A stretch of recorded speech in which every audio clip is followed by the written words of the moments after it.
Бисмиллахи рахмани рахим. Ассаламу алейкум. И приветствую всех людей доброй воли. Обращаюсь ко всем жителям бывшего СССР, так как не могу промолчать, по примеру, как молчал весь этот мир, когда Российская империя с войной вторглась в Чеченскую республику Нохчи-Чуя-Ичкерия, где они убили за это промолчание этого мира 350 тысяч людей, из них более 40 тысяч дети. Надо представить эту цифру от 1,5-миллионного народа в целом.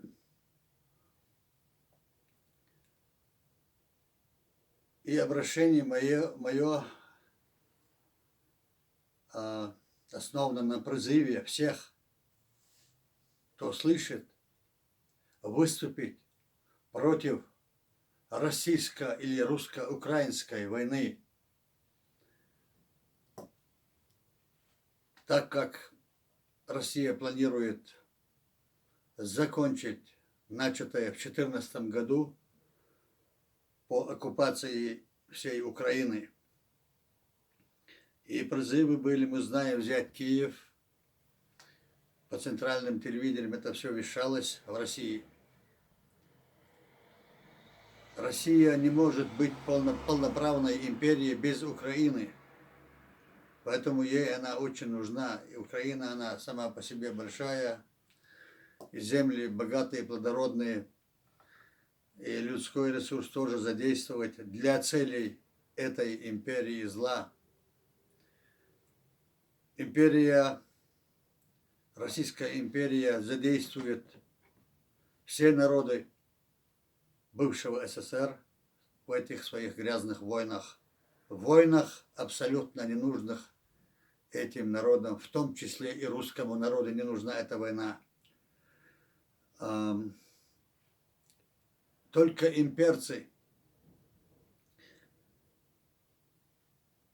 планируют эти войны, оккупируют чужие земли, убивая людей, принося им горе, страдания, несчастье и лишение жизни.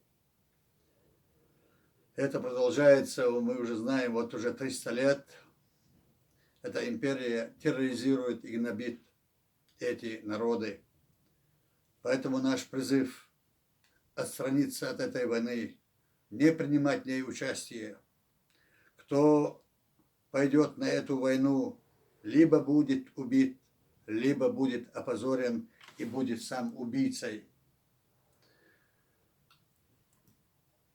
Поэтому задумайтесь над этим. Те, кто решили продаться за эти серебряники в виде рубля, что кидает как кость империя этим своим солдатикам.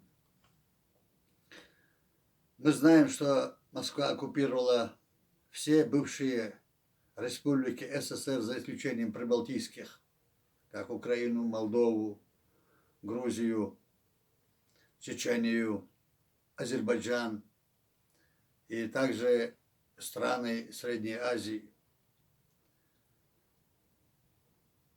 И вот так вот этим своими действиями, оккупацией, они держат эти республики в своей кабале, не дают им развиваться и жить свободно.